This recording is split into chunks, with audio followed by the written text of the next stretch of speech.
Mini episode 586 of the FDH Lounge is brought to you by Sportsology, delivering unconventional columns and webcasts about sports, TV, music, movies, and more. Follow them on the web at sportsology.com. The FDH Lounge. You'll want to schedule your life around it.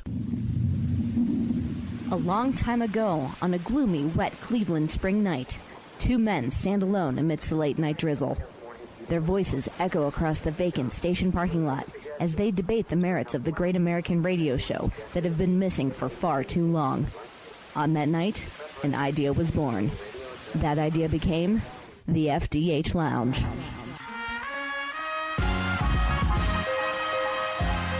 Welcome to the FDH Lounge. Hello, everyone. Welcome to FDH Lounge mini episode number 586. This is FDH managing partner Rick Morris. We have a very fun conversation coming your way today. We are going to be joined momentarily by the Scout Ken Becks of FirstDownScouting.com. That's the number 1, STDownScouting.com. The occasion of our conversation is to break down the annual list that FDH has of the NFL's top 32 players. Just to recap briefly for anyone unfamiliar with the series, every summer we go through the 4 major sports in North America and go through and break down a list of the top players, and then we record show segments where the lists are evaluated, what an expert likes, doesn't like, etc. And we have already done the ones for this year for the NBA and for the NHL. Ben Chu of that NBA LotteryPick.com evaluated our NBA top 30 list, and Russ Cohen of Sportsology.com evaluated our NHL top 30 list. Now, again, just to recap, 30 players in those sports. The reason it's an average of 1 player per team. That's why the NFL has 32. And yet, this is probably the toughest one to do. I think no doubt about it, because of the number of positions in the NFL, the fact that it's apples and oranges as far as everything that has to be taken into account. The MLB one is tough because it's in season and because there are more positions in baseball than there are in basketball or in hockey, but still probably not as tough as the NFL top 32. We have so many different skill sets to take into comparison, so many different things that a player brings to the table.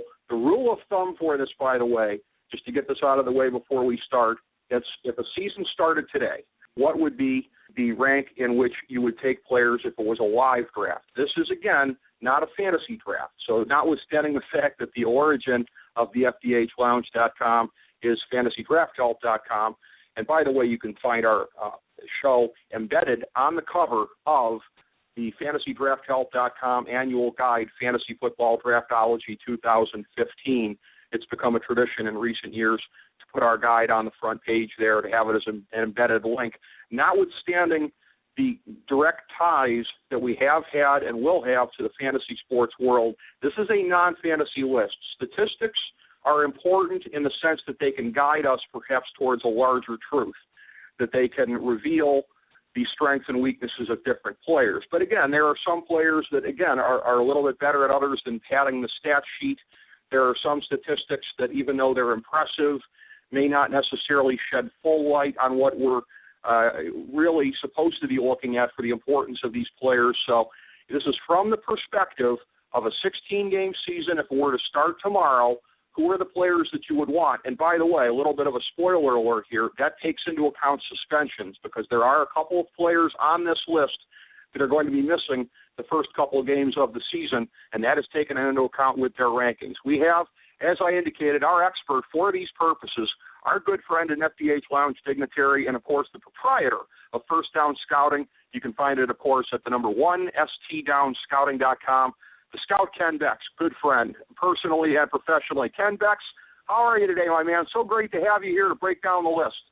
Hey, how's it going, Rick, man? I tell you, it was just a pleasure actually going through the rosters and trying to come up with 32 guys I felt worthy to be on the list because, you know, as you know, with the 32 teams and the multiple people on the roster, it's hard to break it down. So you have, if the text that I received is correct here, you have your own list of 32 as well, correct? Oh, yeah, I did actually come up. You know, there's multiple players awesome. that I have at certain positions, but these are the 32 guys I would love to go to war with. Oh, this is a first. What a bonus. All right, we'll have to save time for this as we're going through evaluating this list. We'll save time at the end. For the first time ever, one of our experts generates his own list. That is going to be a treat to get to. Let's start the process here. We always start by going through guys who were dropped off of the FDH list from 2014. See if you have any disagreements with any of these guys. There are 14 of them in all. Last year, Nick Foles was number 29. He's off the list. All these guys are represented with the number that they had last year. Keenan Allen, 27. Cam Newton, 26. Robert Mathis, 25. Patrick Peterson, 23. Vontaze Burfict, 22. Colin Kaepernick, 21. A.J. Green, 19. Jimmy Graham, 17. LaShawn McCoy, 16. Geno Atkins, 15. Jamal Charles, 7. Adrian Peterson, 5. Robert Quinn, 4. I have to tell you, Scout, probably the toughest calls for me in terms of guys that dropped off the top 32 this year would probably be Jamal Charles, who I know you've been fond of from day one. Cam Newton, I think, was kind of a tough call there. And Patrick Peterson, although he had a bad year by his standards, was kind of a tough call. Adrian Peterson, it's hard to know what to make of him after a year out. Anybody you really disagreed with as far as those 14 guys that didn't make it this year? Well, there was a couple of guys that you dropped that are on my list. Okay. And I'll just say Adrian Peterson was one of them. But, one of the, the off-the-field situation is an effect, whether he's on the list, too. So I could definitely see where, you might not have him on there because that's a definite, he's an unknown right now because, he didn't play. So I can definitely see him off the list. Graham is another guy that I do have on my list. Jimmy Graham, and I'll talk about that later. But actually, I feel pretty comfortable about the tight end position going into this year, especially for the fantasy situation. I know a lot of people are down on him, but it's actually a pretty deep position. And as far as Patrick Peterson, he wasn't on my top 32, so I didn't have a problem with him, and I think the majority of the people that you had on there. Okay. The other one that, as I'm looking at this now, a very tough call for me, A.J. Green. He was 19 a year ago. Maybe not quite the year we expect by his standards, but you can't always take that into consideration when you're looking at the start of a new season. I think in some cases, Scout, it's almost a little bit encouraging if somebody is coming off of a down campaign because somebody as great as them may not have two in a row in them and that they're due to bounce back a little bit. So A.J. Green was a very tough call for me as well. Right. And, I have my wide receiver group that I'll talk about later, and he was definitely right on the cusp right there. So he's another guy that, right on that borderline where, if somebody had him on the list, you really couldn't argue with it. But he is a borderline guy with talent, and you really couldn't argue with it. Interesting, yeah. So we both had him right about in the same place, it sounds like. All right, the way we'll do this, we'll count back from 32 to 1, and we'll start by just taking a third tier and second tier because those groups on the list are pretty small. Going backwards from 32, Tony Romo, who was not on the list a year ago. Ben Roethlisberger is 31. He was not on the list a year ago. DeMarco Murray, 30, also not on the list last year.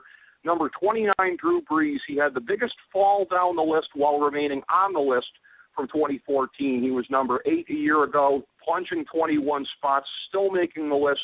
A great quarterback, but somebody who clearly is entering the declining years of his career, however rapidly that may be. And again, somebody that doesn't have the weapons that he used to, especially this year with Jimmy Graham not being there. So those four guys, three of them being quarterbacks, Romo, Roethlisberger, Murray, and Brees, counting backwards from 29.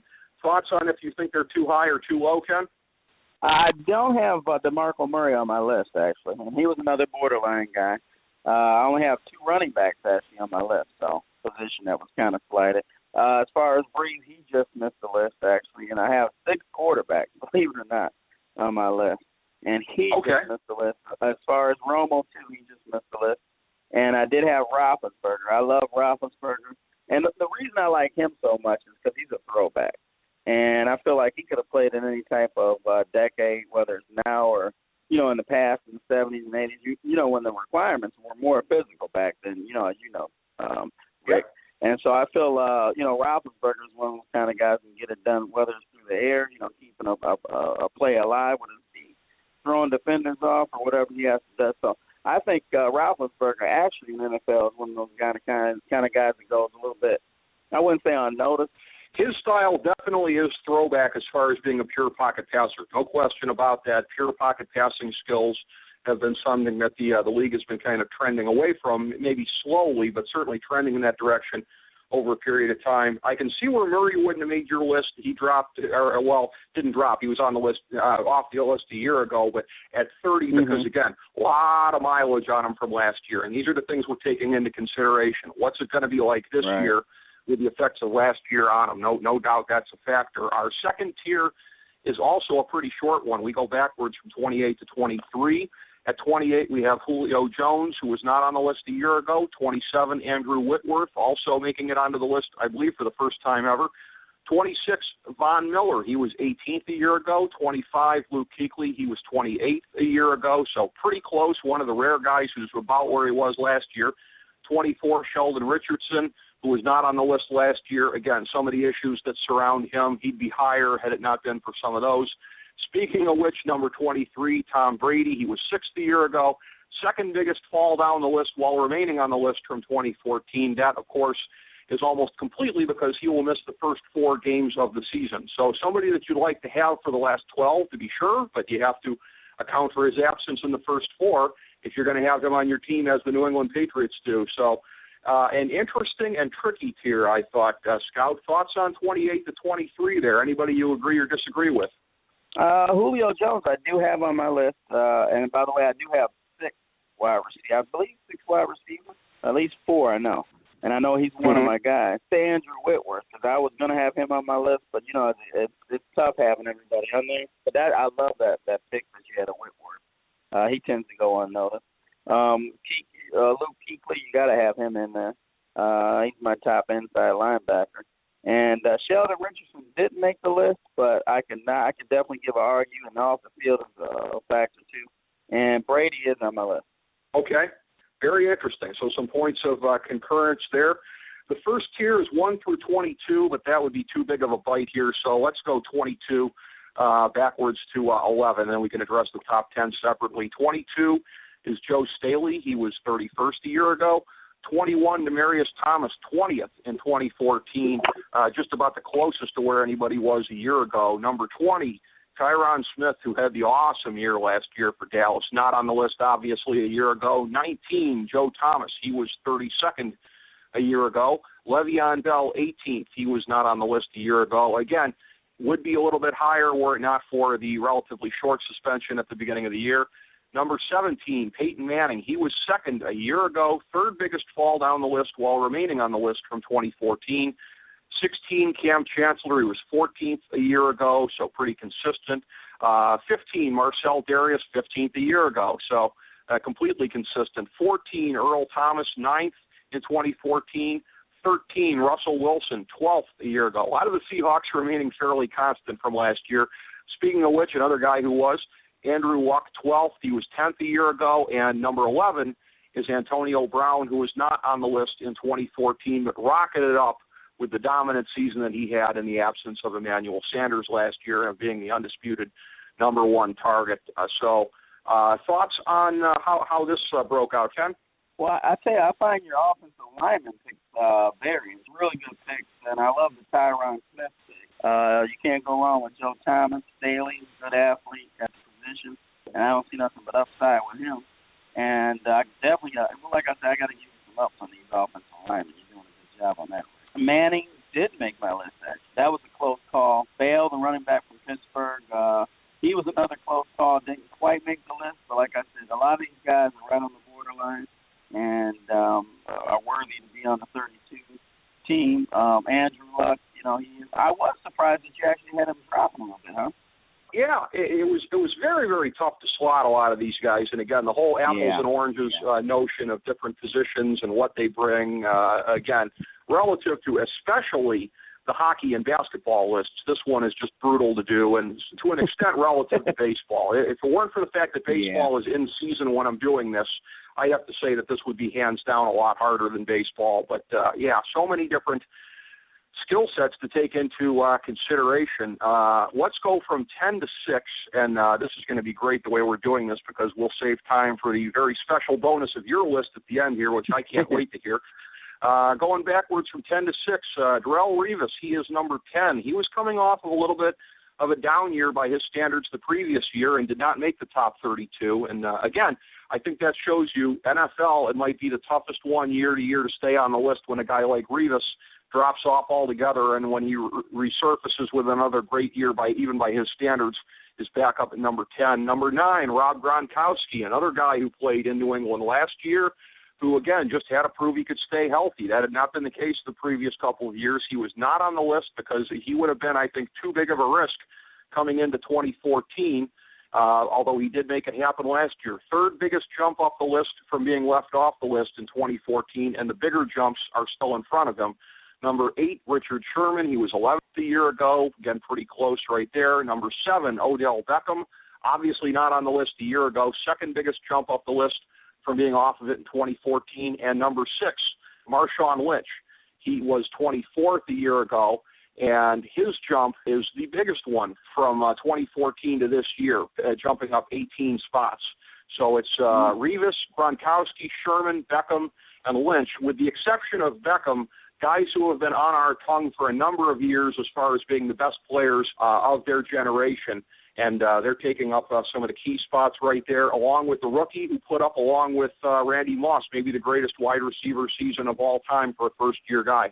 Beckham, he's a guy that actually makes my list. I know you're going to be finding me, but a guy that's definitely worthy in that rookie. He definitely got to look for more for this year and see what he can do.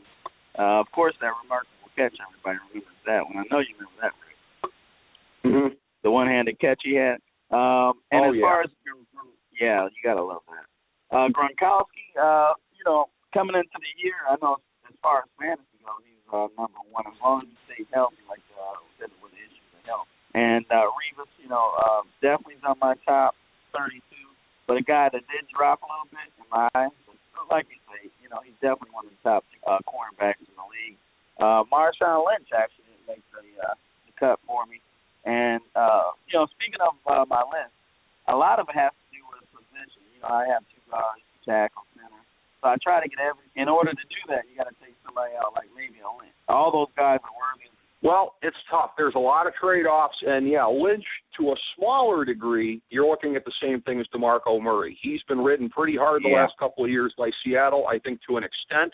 That's why it was hard for Seattle to come to a fair contract number with him, because in order to be a team that keeps perpetuating a dynasty like Seattle's trying to be, you can never fall into the trap of paying somebody on past experience, even if you feel like they've been underpaid there. So finding a fair number for Lynch going forward, whether it be on a rankings list or a salary list, is tough to do because of the mileage that he's had. Also tough, again, Odell Beckham. That's one of these things, Ken, where again, it would be almost unheard of, I think, for a guy with really a 12-game sample set to be in the top 10. So I can see where he would be off the list altogether, because in terms of proving it over the long term, hasn't demonstrated it yet. Of course, he did all of that without Victor Cruz, which to my point of view makes it even more impressive, because why wouldn't you just quadruple team him coming down the stretch if you're the other team, and yet he was still making it happen. Right. So, it's very, very tricky on some of these guys getting it right. And again, I think that's because the NFL is the toughest one to do a list for.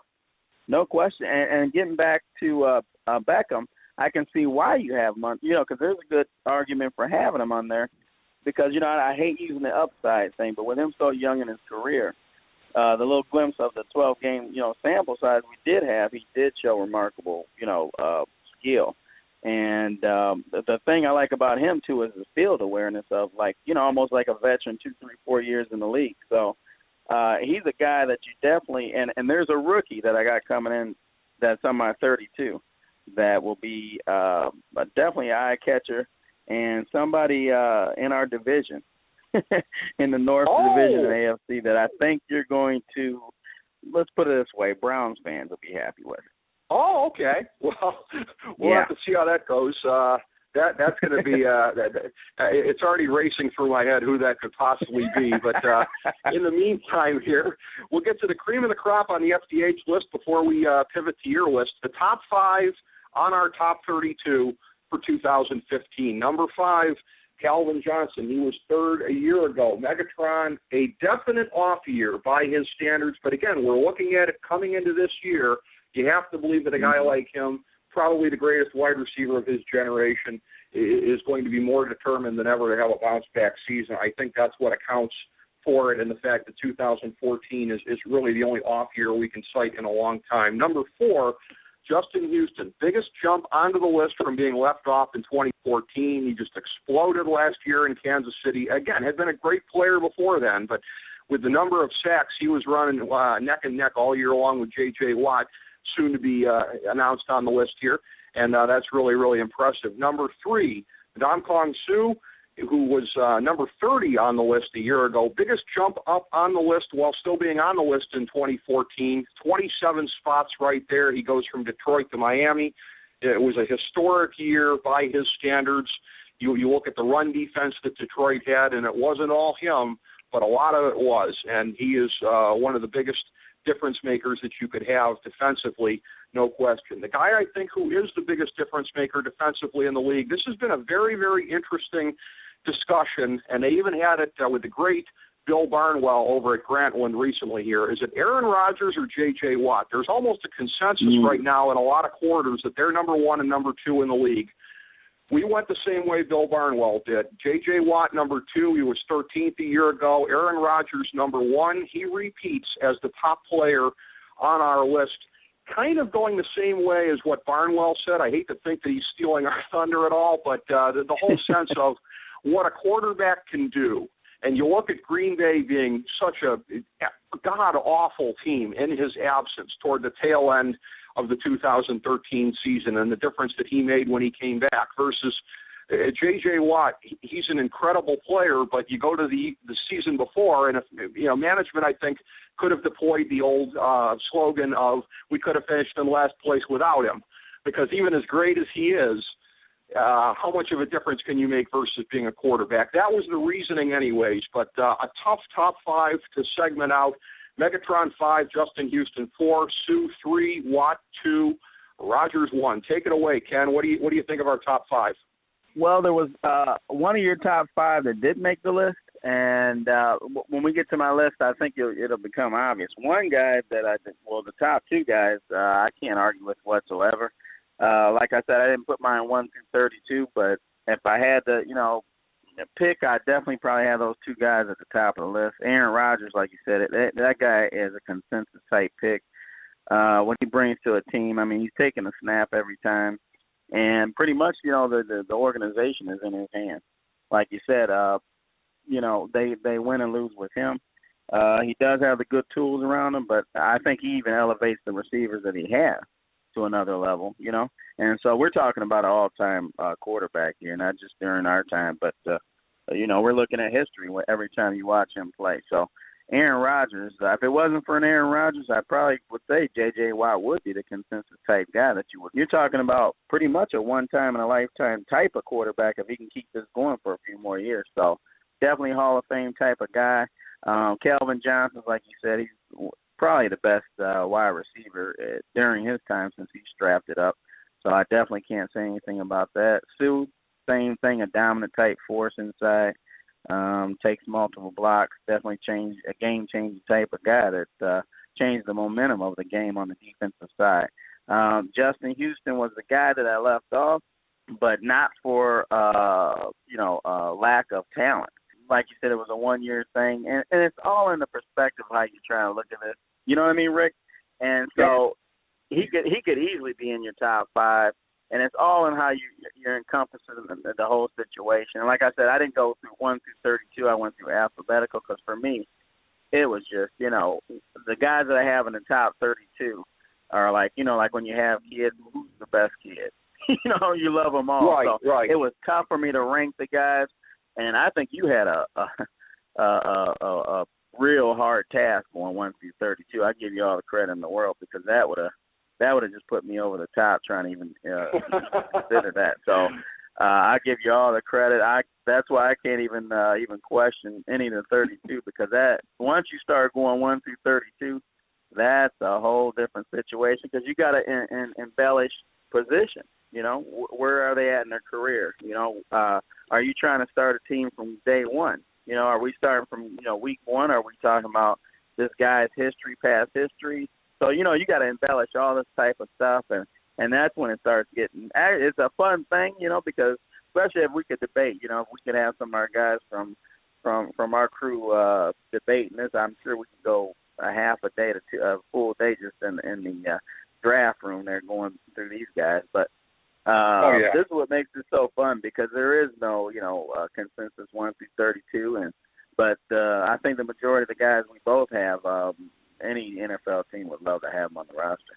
Well, thank you very much, Scout. The highest praise possible coming from you. And, again, this just sort of exemplifies this concept of what we tried to do with this show is to have these fun kind of debates here. And we can all think of what would be fun barstool debates as far as, is this guy better than this guy? But to be able to do it in this kind of a way, put a list together, get it evaluated, again, it's a microcosm, I think, of what we're all about as far as the kind of fun and educated discussions we like to have. In terms of yours, you're saying it's not from 1 to 32. I'm looking at the pacing here on what we have left. Okay. Let's start here. Why don't you give about 10 names or so? Maybe let's take this about in thirds and see how that works for us pace-wise. So start off, okay. I think you said you have this alphabetically, right? Right. I'll tell you what, let's go, I'll try and go 1 through 10 here. 3, 4, 5. Okay. Okay, yeah.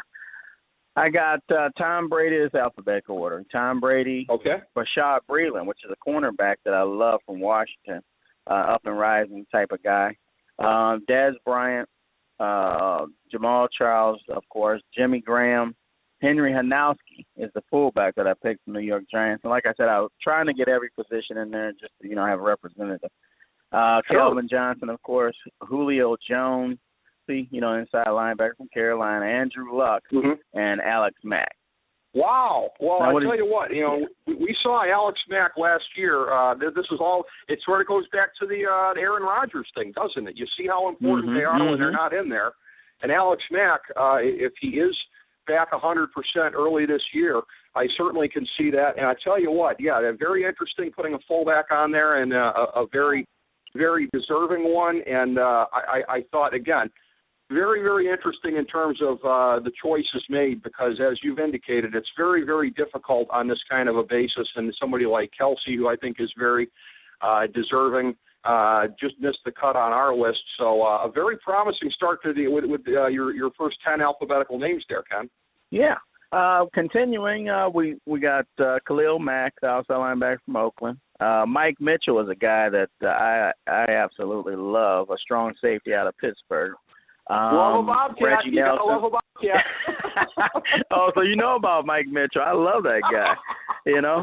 He's definitely undershadowed throughout his career. He started out in Carolina, but through free agency moved over to the Steelers. So you love that Bobcat pride there, don't you? Yeah. I forgot about that, by the way. Nice. Thanks for reminding me. No problem. Reggie Nelson, the free safety from the Bengals. Jason Peters, awesome tackle from Philadelphia, which is a little long in the tooth, but I'm looking at it for a 1-year situation. Adrian Peterson, assuming he's going to come back to the old guy. Robert Quinn, which is a defensive end that I was really skeptic on because he's only about 260. I usually like my guys about 280, but he brings so much off the edge on the pass rush that I had to include him. We got Revis in there, Phillip Rivers, Aaron Rodgers, and Ben Roethlisberger. That's a very interesting list there. Peters is always a guy, year in and year out, that I'm looking at. I think he's been on the list some years and off the list some years, but I can't argue with that. Quinn is somebody, again, that's been on our list and has been pretty high, and it's remarkable in their defensive scheme that they get as much out of him as they do from a pass rushing standpoint, because I think usually in a scheme like that, you're just more of a space eater. So that's what's interesting. You're talking about you like them a little bigger in that scheme, and that's more the traditional role, but they've got him almost sort of more as a hybrid extra outside linebacker there, and somehow or another they make it work. And Khalil Mack, that was one of the toughest calls as far as not being on our list, because sort of the same thing as Beckham, 1 year in, but my gosh, look at what he did and how great he is, and a guy who lived up to all of the pre-draft hype, I thought, last year, Ken. Yeah, I mean, the thing I like about him, he's a balanced guy as far as, he can bring a little bit off the edge, and he really can set versus, supporting the run. So he's an all-around type of guy, and that's one thing I was looking at because, you got some guys that are mainly outside rushers, but I'm looking more for, if you're going week out, week in, supporting the run, the pass, the whole thing. So that's one thing I'm looking at. These guys are all real well-rounded type guys, and definitely can support your team come Sunday and contribute with the W. Absolutely. And, again, this is a lot of fun right here because this is a real role reversal because the way we've done this the last couple of years with the lists is we go through, and it's just a matter of getting the FDH list critiqued. Now I find myself responding to what you're saying, and I'm finding it to be very, very interesting. Let's go through the 12 guys left, and we can kind of talk about the overall thing with any remaining time. Well, I think this is the guy, the rookie. Uh-huh. Now, this is definitely a projection, and the guy that I told you the Browns took, I believe, 8th overall or 12th overall, and that's Danny Shelton. Now, I was looking through the rosters with the NFL, and, the nose guard position is pretty thin anymore, what most teams not. Well, they're starting to go back to the 3-4, but to find a guy that I'll put it to you this way. When I seen him at University of Washington, now, I don't say this too often, he's got Hall of Fame type attributes, no question about it. Nice. And so when, the Browns selected him, I was you can imagine how I was doing the cartwheels at home when I seen that selection there, Rick.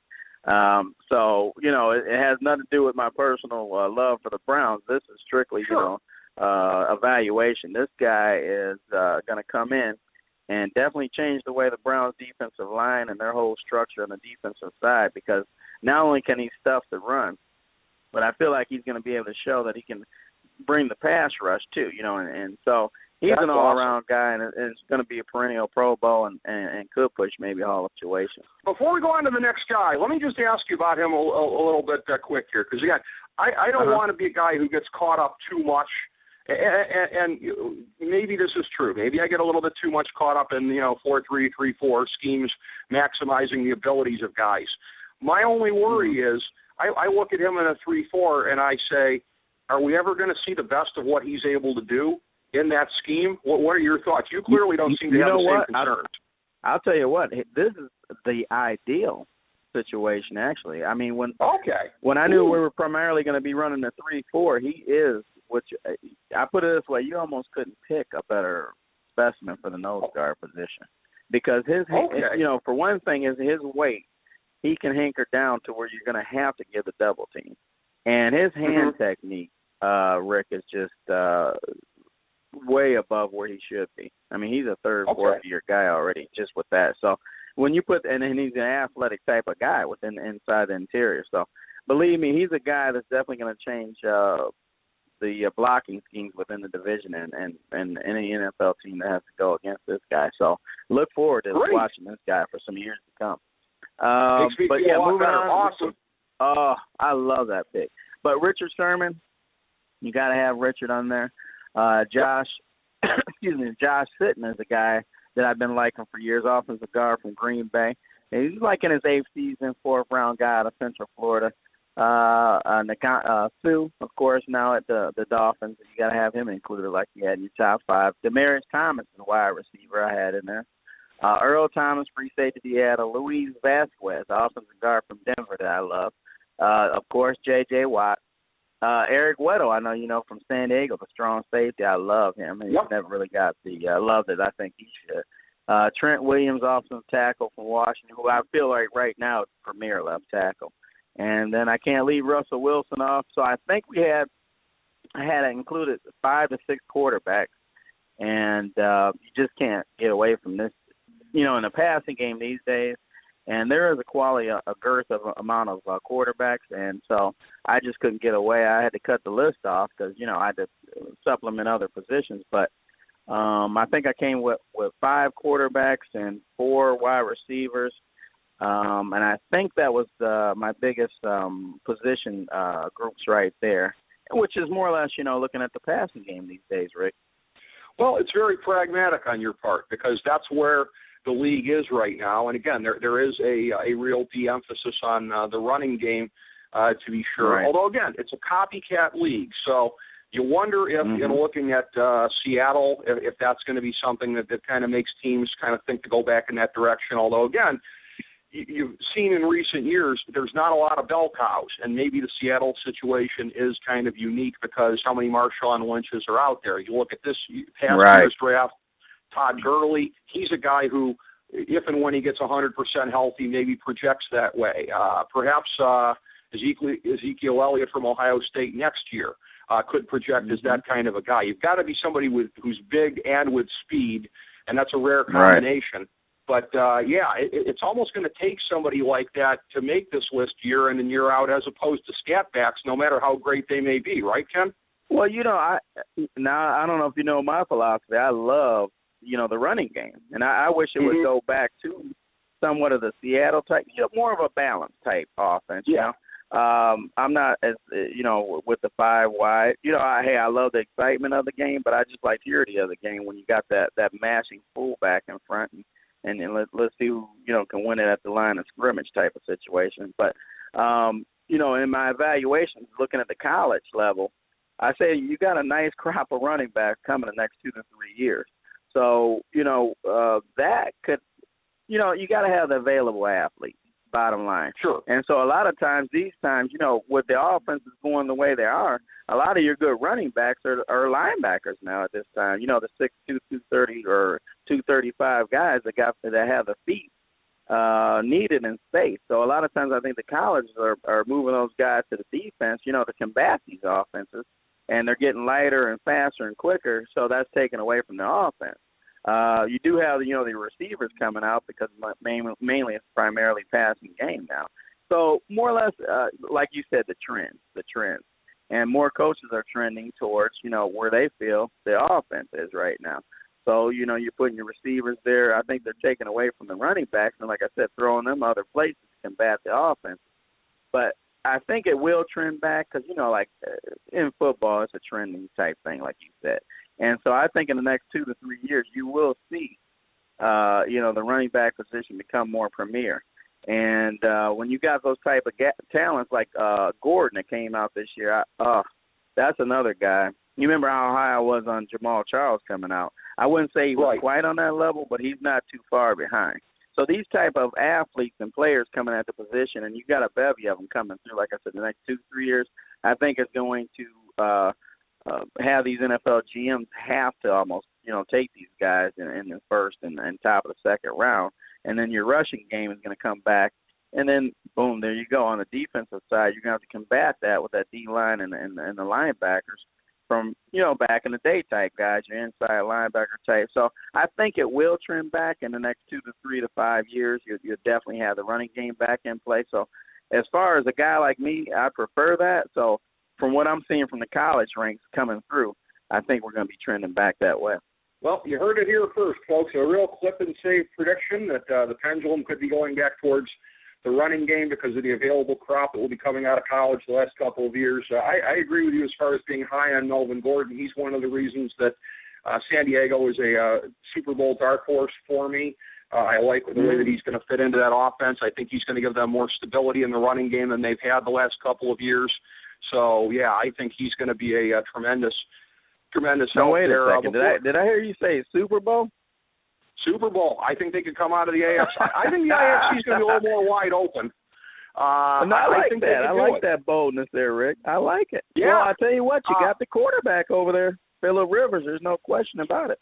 Well, and Keenan Allen, we forget after the year that Beckham had, but Keenan Allen had what I think we would consider an outstanding year for a rookie wide receiver before Odell Beckham kind of just reset the bar altogether. So I look for Keenan Allen to bounce back. The other guys there are very underrated.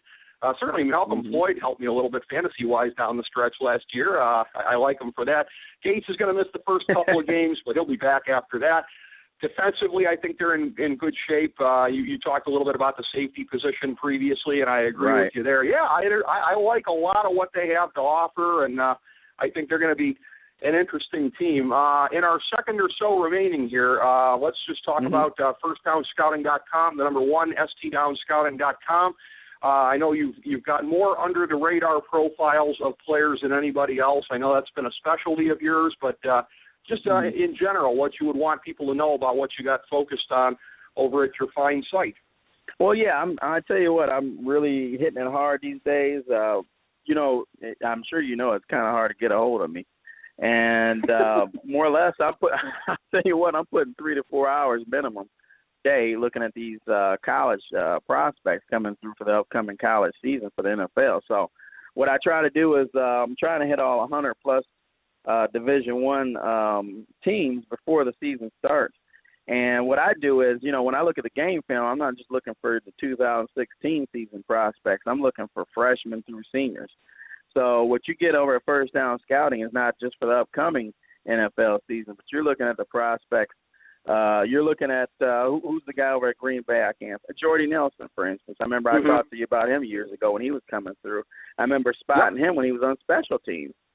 And so, you know, there's certain characteristics that I know I can see, even from a guy on special teams that you can predict second, first-round type talent, provided he's used properly. And a lot of times, you know, in NFL draft, like if a guy doesn't put the numbers up at the college ranks, depending on the offense he might be in or what have you, quarterback or whatever, he's not going to put those numbers up, and you're going to tend to drop.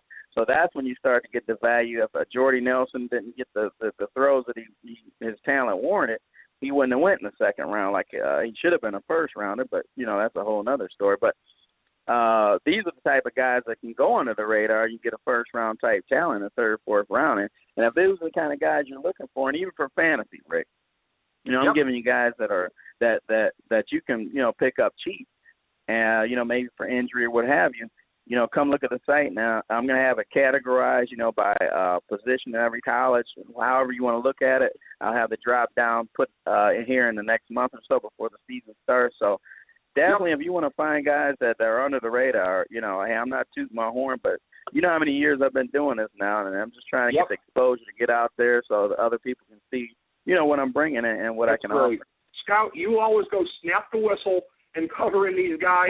You are remember a role model for that. work ethic. Yes, a role model for work ethic in the 21st century media lines. Thank you so much, my man. As we bring the show to a close, we would like to extend our deepest gratitude to NBC, CBS, ABC, Fox, all Clear Channel affiliates, TNT, TBS, USA, UPN, Deadspin.com, YouTube.com, YTMND.com, MySpace.com, various blogs, Fox News, CNN, CNBC, MSNBC, IamBoard.com, Billboard.com, Google.com, ESPN, ESPN2, ESPN News, ESPN Classic, NBA TV, NFL Network, Sports Time Ohio, Athlon Magazine, Comedy Central, Cartoon Network, The Boomerang Channel, QVC, BET, The Spice Channel, Steno Notebooks, Manwich, Papermate Office Supplies, waitresses, strippers, bartenders, garbage men, janitors, microwave popcorn, the writers of The Office, Scrubs, Entourage, My Name is Earl, Oz, Metalocalypse and the Boondocks, Aquafina, and The Periodic Table of Elements.